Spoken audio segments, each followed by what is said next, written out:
कृष्णाय नमः। ओम वासुदेवाय नमः। ओम परमात्मने नमः। ओम राधा वल्लभाय नमः। ओम गोविंदाय नमो नमः। ओम कृष्णाय वासुदेवाय हरे परमात्मने प्रणताय क्लेशनाशाय गोविंदाय नमो नमः। कृष्ण भगवान राधा रानी को मैं कोट कोट प्रणाम करती हूँ और वंदना करती हूँ, स्तुति करती हूँ। और जितने संसार के सबको जय श्री कृष्ण और राधे राधे। और आज जय श्री कृष्ण और राधे राधे। आज छठी हुई है, तो आज उनकी छठी भी है, तो कहते हैं कि हमें छठी भी बड़ी धूमधाम से मनाना चाहिए जो है।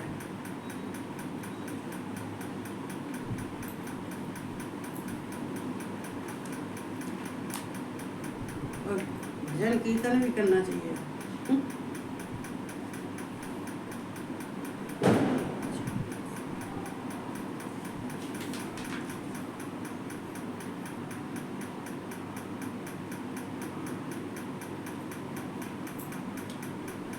तो वो हम यहाँ थे, ये तो देखो हमने सुना दिया था कल। हे परंतप अर्जुन, द्रव्य में यज्ञ की अपेक्षा ज्ञान यज्ञ अत्यंत श्रेष्ठ है तथा यावन मात्र संपूर्ण कर्म ज्ञान में ही समाप्त हो जाता है। चूंकि देखो ये द्रव्य में यज्ञ की अपेक्षा ज्ञान यज्ञ अत्यंत श्रेष्ठ है। चूंकि ज्ञान का मतलब ये होता है कि हमें भगवान की प्राप्ति हमें ज्ञान से होती है। इस सांख्य योगी होते हैं, ये श्रेष्ठ ब्राह्मण होते हैं, जो हमारे वेदों के ज्ञाता होते हैं, जो उनको वेदों का उन्हें सारा उनको ज्ञान है।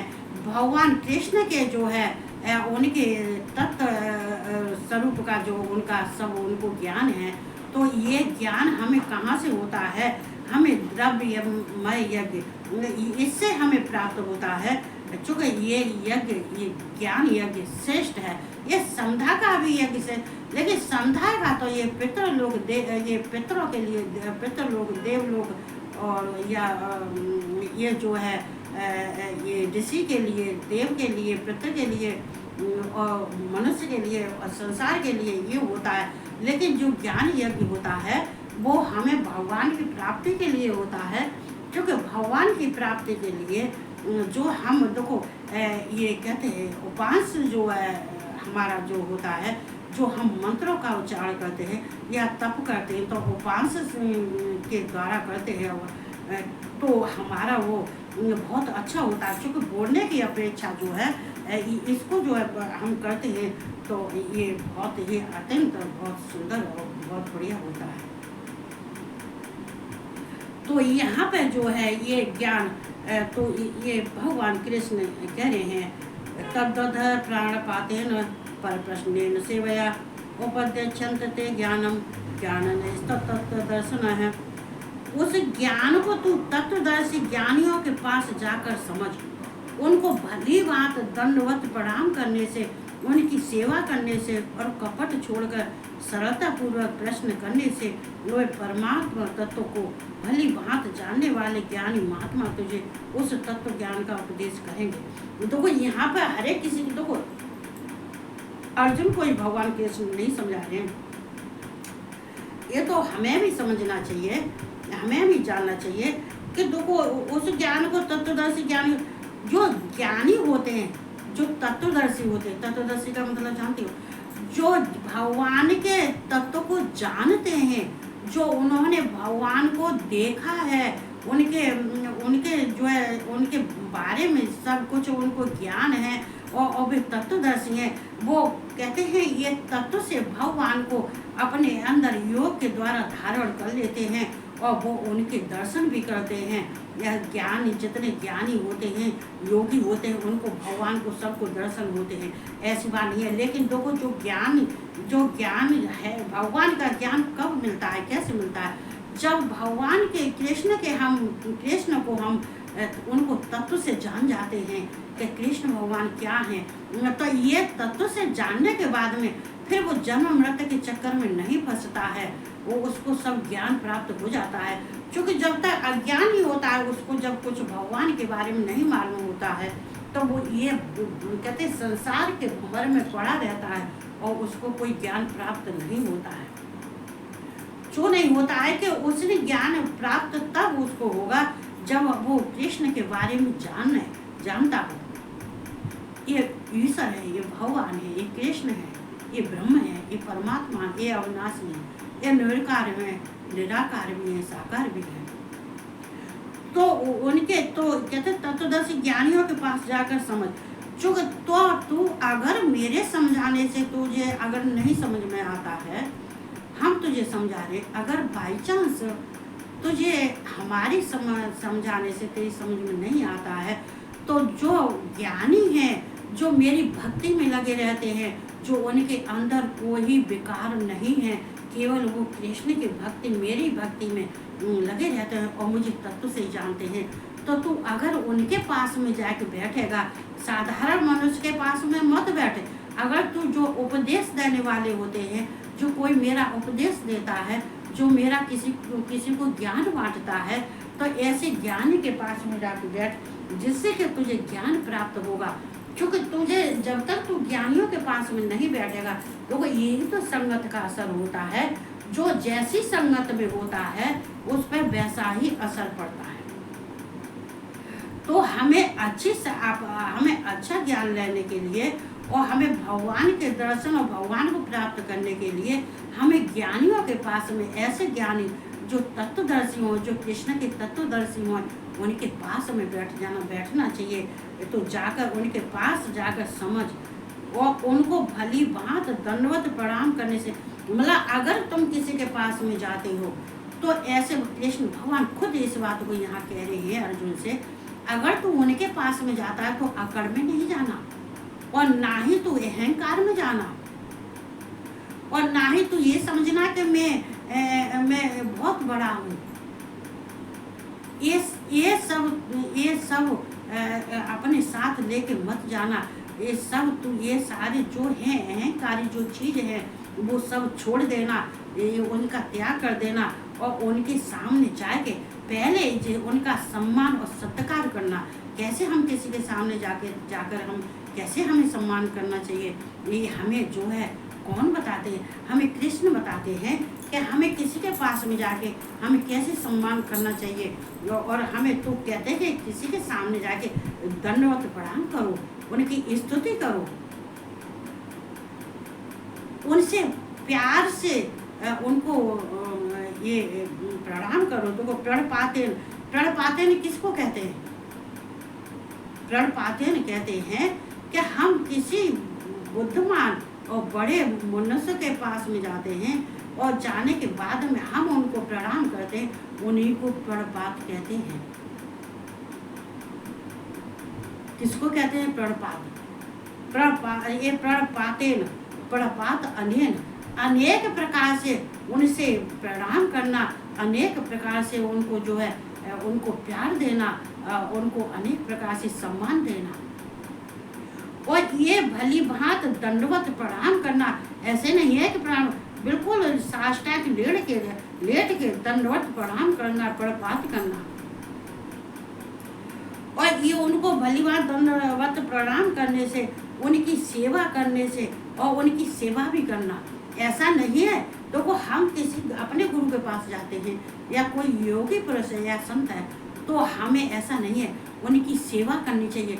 चूँकि हमें जो सेवा से फल प्राप्त होता है वो हमें ऐसा नहीं है कि हम अपने तो लेके अपने में बड़ापन लेके हम उनके सामने बैठ जाएं और उनसे सेवा करवाएं। नहीं, हमें उनकी सेवा करनी चाहिए। क्या सेवा करनी चाहिए? जो कुछ भी वो हमें सेवा देते हैं वो सेवा करना चाहिए। उनकी हमें सेवा करनी चाहिए और कपट छोड़कर सरलता पूर्वक प्रश्न करने से। और ये कपट छोड़ देना, किसी बात का तेरे अंदर ये राग दोष, ये जो द्वेष, ये शोक, ये सुख, ये दुख, मतलब जितनी है, ये सुख है, दुख है, शोक है, राग है, द्वेष है, ये अहंकार, मतलब जितनी छल भरी अगर कोई कपट की बात है उसको छोड़ देना। उसको छोड़ के बिल्कुल उसको अपने अंदर नहीं आने देना, एकदम सरलता पूर्वक। कैसे किसी के सामने हम सरल लगने चाहिए। देखो आदमी कभी कभी क्या होता है कि इंसान सरल तभी होता है जब उसको भगवान का ज्ञान प्राप्त हो जाता है। तो वो इंसान सरल हो जाता है, सीधा हो जाता है, सरल हो जाता है। उसके अंदर का जो अहंकार है, अहम भाव है, या उसके अंदर कोई ये द्वेष वाली बात है या कोई बात है, तो वो उसके अंदर भगवान की प्राप्ति के बाद में वो उसके अंदर कुछ भी नहीं रहता है, वो सरल हो जाता है। इसलिए तो सरल होके जाना, ऐसा नहीं है कि किसी छल कपट से जाए, ऐसे नहीं जाना, और सरलता पूर्वक ही प्रश्न करना। चूंकि सरलता पूर्वक जो प्रश्न करेगा, एक एक बात उनसे पूछना, बड़े भाव से हंस के पूछना, बड़ी सरलता से पूछना, नहीं है कि अपने अहम भाव में पूछोगे ये कैसे होगा, ये कैसे है, ये कैसे। उपदेश अगर किसी से लेना है तो हमें सरल होना पड़ता है, तब हम किसी का उपदेश लेते हैं, तब हमें ज्ञान प्राप्त होता है। लेकिन अगर हमारे अंदर हम किसी को शिक्षा दे रहे हैं, किसी को उपदेश दे रहे हैं, वो कह रहे अरे हमें तो बोरियत हो रही है, क्या बात है, किसकी बात है, कहाँ बात है, ये क्या लेके बैठे, क्या है ये, क्या चर्चा है, कौन भगवान है, क्या है, तो क्या होता है, तो ये उपदेश सुनने लायक वो होता है। जो सरल होता है वो ही उपदेश सुनने लायक होता है, वो ही प्रश्न करने लायक होता है। और जो सरल नहीं होता है तो वो ना ही किसी के सामने अपने प्रश्नों का उत्तर ले सकता है और ना ही उसके अंदर कोई उपदेश का ज्ञान प्राप्त कर सकता है। तो ये प्रश्न करने से हुए परमात्मा तत्व को भली बात जानने वाले ज्ञानी, चूँकि अगर तू सरलता से प्रश्न करेगा तो जो वो परमात्मा को जानते हैं, जो मुझे जानते हैं कि ये परमात्मा है, ये ब्रह्म है, ये सृष्टि करता है, ये पालन करता है, ये सबको जन्म देने वाले वे हैं, ये ज्ञान देने वाले हैं, और ये सबको मोक्ष और ये मुक्ति देने वाले हैं। ये सब जो है परमात्मा को जो है सब जो है कहते हैं कि परमात्मा तत्व को भली बात, जो परमात्मा तत्व को जानते हैं कि इन्हीं के द्वारा हमें मोक्ष मिलता है, इन्हीं के द्वारा हमें मुक्ति मिलती है, और हमें फिर बार बार इनको प्राप्त करने के बाद में, इनको तत्व परमात्मा को तत्व से, कृष्ण को तत्व से जानने के बाद में हम जन्म मृत्यु के बंधन से छूट जाते हैं। हम किसी संसार के बंधन में हम नहीं बनते हैं, क्योंकि देखो ये क्या होता है कि इंसान कब चमकता है, तो ये सूर्य है, इस सूर्य जब निकलता है तो ये संसार में सबको प्रकाश देता है, और इसके प्रकाश से सब प्रकाशित होते हैं, और प्रकाशित होते हैं तो उनके अंदर शक्ति आती है, ऊर्जा आती है। लेकिन ये सूर्य फिर भी अस्त होने के बाद में ये कमजोर हो जाता है।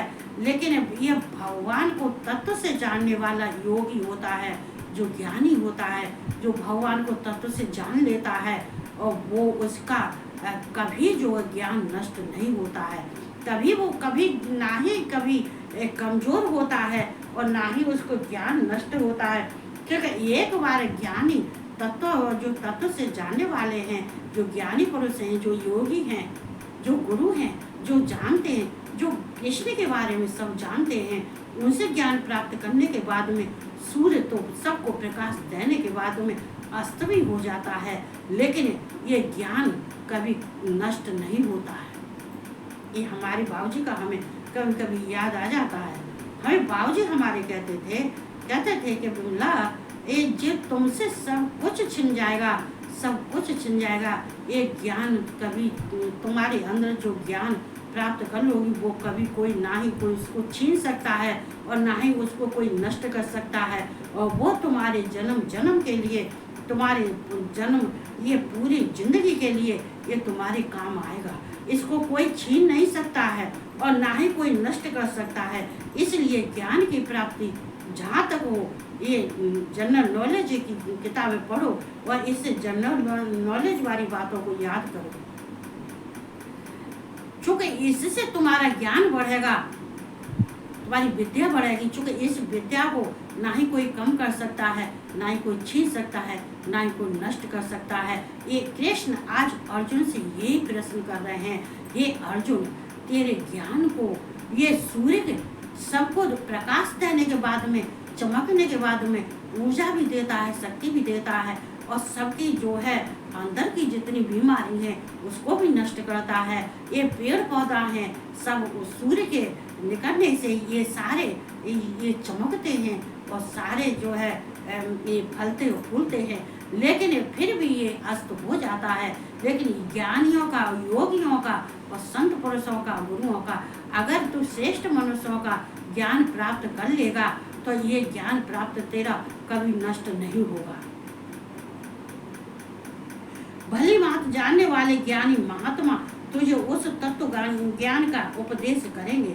तुझे जो भगवान, जो कृष्ण को जानते हैं, जो मुझे जानते हैं, जो जानने वाले जो महात्मा हैं, योगी पुरुष हैं, संत हैं, गुरु हैं, तो वो तुझे ऐसा उपदेश देंगे कि तू कभी उसको भूलेगा नहीं, और ना ही तेरा पतन होगा, और ना ही तू सांसारिक बंधनों से बंधेगा, ना ही तू सांसारिक बंधनों से बंधेगा। इसलिए तू किसी श्रेष्ठ पुरुष के पास में जाके उनसे समझ ले, उनसे ज्ञान प्राप्त कर, उनसे उपदेश प्राप्त कर, ये तेरे काम आएगा आगे चल के तेरे लिए। चूंकि कुछ ऐसे प्रश्न हैं हम तुझे समझाते हैं, बाई चांस तेरे समझ में नहीं आता है तो हम भी समझाते हैं, तो ये सबके लिए होना चाहिए। अगर किसी के अंदर ज्ञान कम है, नहीं है, तो ऐसे मनुष्य के पास में बैठो, ऐसे संत के पास में बैठो, ऐसे गुरु के पास में बैठो, ऐसे श्रेष्ठ जो वेदों के ज्ञाता हैं, जो वेदों के ज्ञाता, जो वेदों का उन्हें सब ज्ञान प्राप्त है, और उनको जो है वेद शास्त्रों का ज्ञान प्राप्त होने के बाद में ये भगवान का भी उन्हें तत्व से ज्ञान प्राप्त है, तो ये इनका ज्ञान है, तो ये ज्ञान वो ही हमें देंगे। चूँकि ऐसे वैसे साधारण मनुष्य हैं, इनके पास कुछ नहीं है, ये यहाँ का जो भोग भोगने को आए हैं, या ये अपने भोगों को भोग रहे हैं, ये इनको ना ही ये मतलब कि भगवान क्या है, कौन है, हमें क्या करना चाहिए, हमें क्या नहीं करना चाहिए, हम कौन हैं, हम कहाँ से आए हैं, किस लिए आए हैं, हमें क्या करना चाहिए, ये माया क्या है, ये भगवान क्या है, हम कौन हैं, परमात्मा कौन है, ब्रह्म कौन है, कृष्ण कौन है, ये तो श्रेष्ठ मनुष्य के पास में जाकर तुझे ज्ञान मिलेगा। तो ये सबके लिए लागू है, एक उन्हीं के लिए, अर्जुन के लिए लागू नहीं है, ये हम सबके लिए है। तो हम सबको जो है अपने अच्छी संगत में बैठना चाहिए, अच्छे पुरुषों के बात सब कहते हैं ये तो कहीं जाती नहीं, आती नहीं, किसी के पास में बैठती नहीं, चूँकि मेरे योग्य कोई है ही नहीं है, मेरे लायक कोई है ही नहीं है जिसके पास में दो शब्द अपने कहूँ, क्या है, दो शब्द किसी के सुनूं।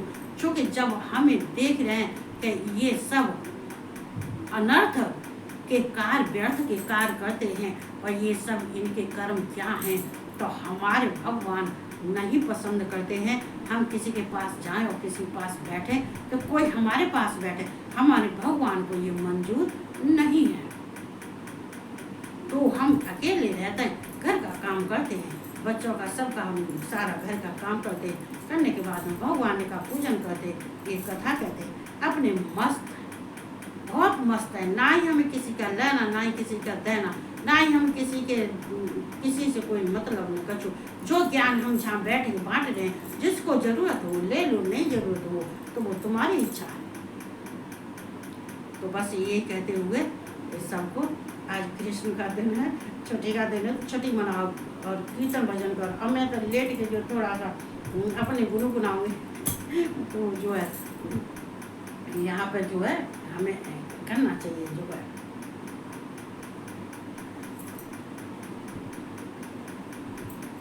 तो हम ये कहते हुए सबको जय श्री कृष्णा, राधे राधे, और सबको गुड नाइट।